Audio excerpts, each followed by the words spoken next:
Salam əziz müəllimlər, hər vaxtınız xeyirli olsun, hər birinizi xoş gördük. Mən Mürsalova Gülnarə, FES Akademinin kurikulum müəllimi.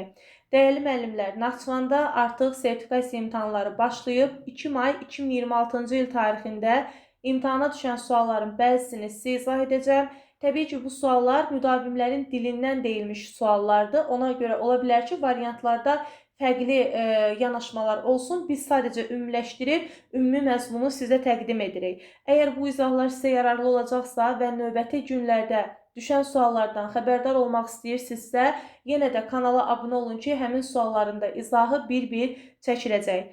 Gəlin, vaxt itirmədən başlayaq. Birinci sualımız belə olub. Sinifdə dərs zamanı şagirdlər arasında səs-küy yaranır və ümumi xaos müşahidə olunur. Müəllim bu vəziyyəti nəzarət altına almaqda çətinlik çəkir. Bu halda müəllimin hansı addımı atmalı olduğunu müəyyən etməliyik. Sual bu halda da düşə bilər, yəni şərti deyirəm. Müəllim hansı addımı atmayıb ki, bu vəziyyət yaranıb, yəni xaos yaranıb. Gəlin, baxaq variantlara. Müəllim dərs zamanı intizam pozulduqda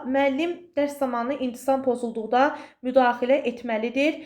Qələmimizi götürək. Dərs zamanı intizam pozulduqda müdaxilə etməlidir, amma səs-küy yaranır və ümumi xaos var. Bəli, dərs zamanı müdaxilə etməlidir, amma addım olaraq hansı addım atıb ki, bu vəziyyət yaranıb, onu tapa bilmirik cavabda. Sinifdə qayda və prosedurların əvvəlcədən aydın şəkildə, sistemli şəkildə müəyyən edilməsi, bəli, bu problemi aradan qaldıra bilərdi. B variantı bizim doğru variantımızdır. Çünki müəllimin sinifdə müəyyən etdiyi qayda və prosedurlar ümumi sinifin nizamına xələl gətirmədən həm xaotik səs-küyün qarşısını almış olur, həm də sinifin düzgün idarə edilməsinin əhəmiyyətini artırmış olur. Məsələn, gözləntilərin sayını artırmaq düzgün fikir deyil, şagirdin maraq tələbatını nəzərə almaq, yəni burada bizə deyilmədi ki, müəllim şagirdin maraq və tələbatını nəzərə almayıb və yaxud da dərs şagirdə maraqlı deyil və şagird dərsə ona görə adaptasiya ola bilmir. Müəllimin şagirdləri dərsə cəlb etməyə maraqlı olması, bu da təbii ki, atılan addımlardan biri siyahısında verilə bilməz. Ümumiyyətlə, bu tipli suallarda biz müəllimlərin qoyduğu sinif qaydaları və sinif prosedurlardır, gözləntilərdir.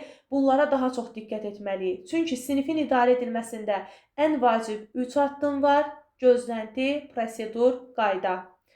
Davam edirəm. İkinci sual. Verilmiş mətni oxuyun, mətnin əsas ideyasını müəyyən edin və öz mövqeyinizi əsaslandırın.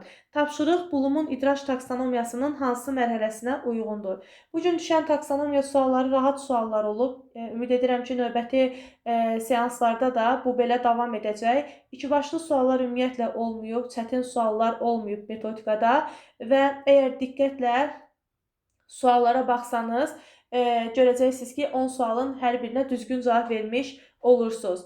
Mətni oxuyub, öz mövqeyimi əsaslandıracağam, öz mühakiməm orada olacaq, arqumentlər mənə məxsusdur, mən heç bir fikirə, heç bir dəlilə istinad etmirəm, fakta, sübuta istinad etmirəmsə, bu dəyərləndirmək mərhələsinə aiddir. C variantı.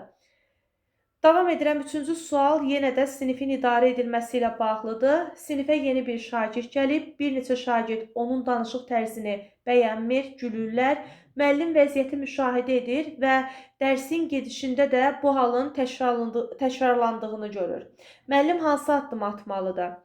Dərsi dayandırmamalıdır, amma sərt xəbərdarlıq etməlidir. Bu uşaqların yanlış davranışının qarşısını almaz.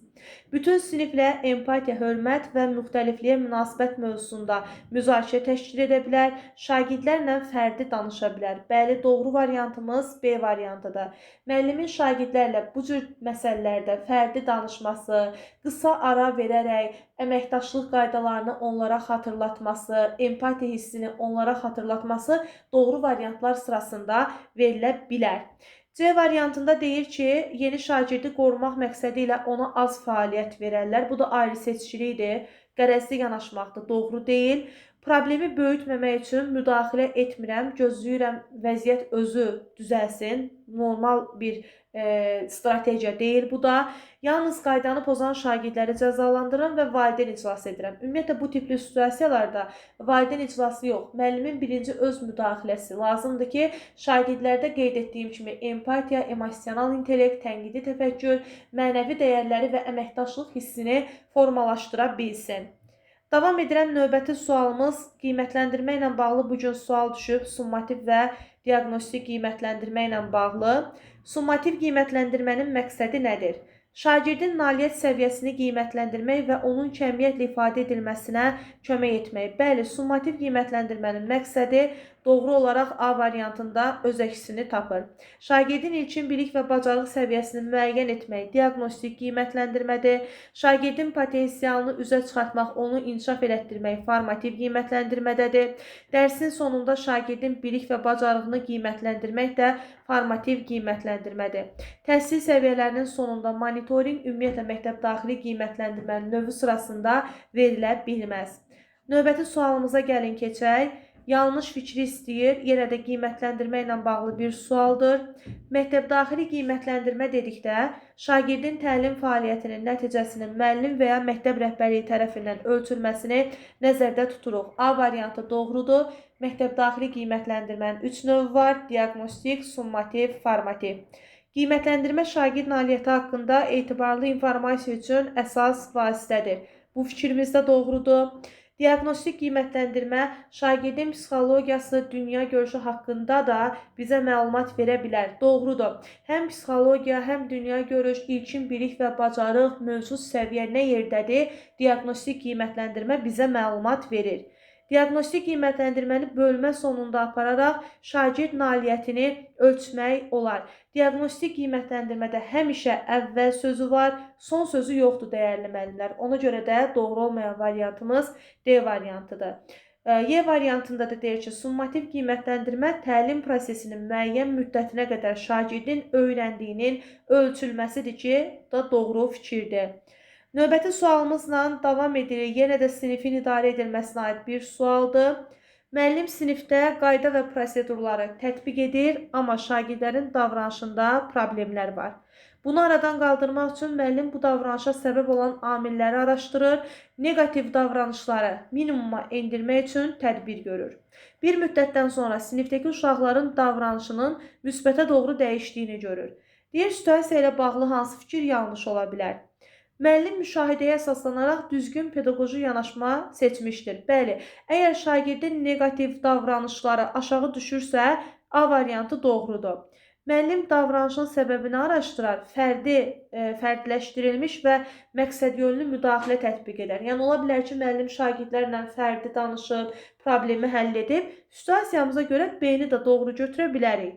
Müəllim problemin səbəbini araşdırır, məqsədyönlü müdaxilə edir, C variantı da doğrudur. Situasiya göstərir ki, müəllim qaydaların sayını artırmışdır. Yadda saxlayın, biz ən az 3, ən çox da 5 qayda qoya bilərik. Yəni 5-dən çox qayda qoya bilmərik. Qaydaların sayının artması o demək deyil ki, sinifdə nizam-intizam problemi həll olunacaq. Əksinə, qayda nə qədər çox olsa, nizam-intizam bir o qədər də idarə etmək onu çətinləşər. Az qayda qoyub və ona əməl etməyə çalışmaq lazımdır.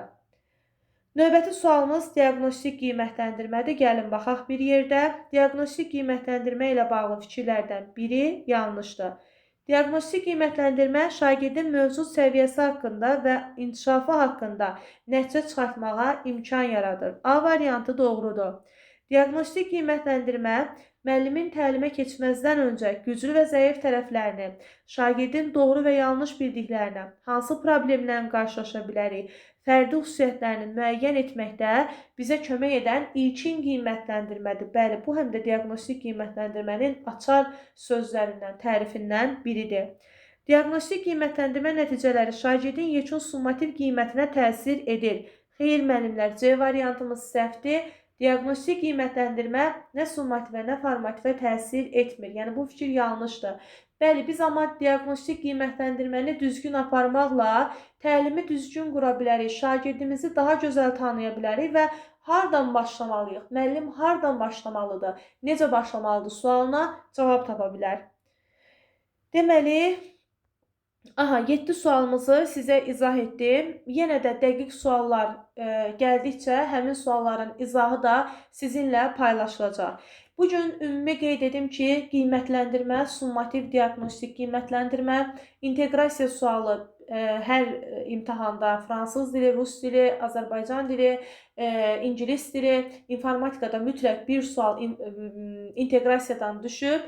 Taksonomiya sualı da müəllimlərin qarşısına çıxıb. Sinfin idarə edilməsi, müəllim-şagird münasibəti və əməkdaşlığa aid suallar da müəllimlərin gördüyü sual tipləri arasında öz əksini tapıb. Əgər siz indiyə qədər FES Akademinin sertifikasiya müəllimləri üçün dəstək qruplarına daxil olmusunuzsa və həmin sınaqları işləmisinizsə, inanın ki, bu imtahanda sizin nəticəniz 10-0 olacaq. Yəni 10 sualın 10-unu da düz yazmış olacaqsınız. Sağ olun müəllimlər. Videonu bəyənməyi, rəy yazmağı unutmayın. Növbəti sınaqlarda görüşərik.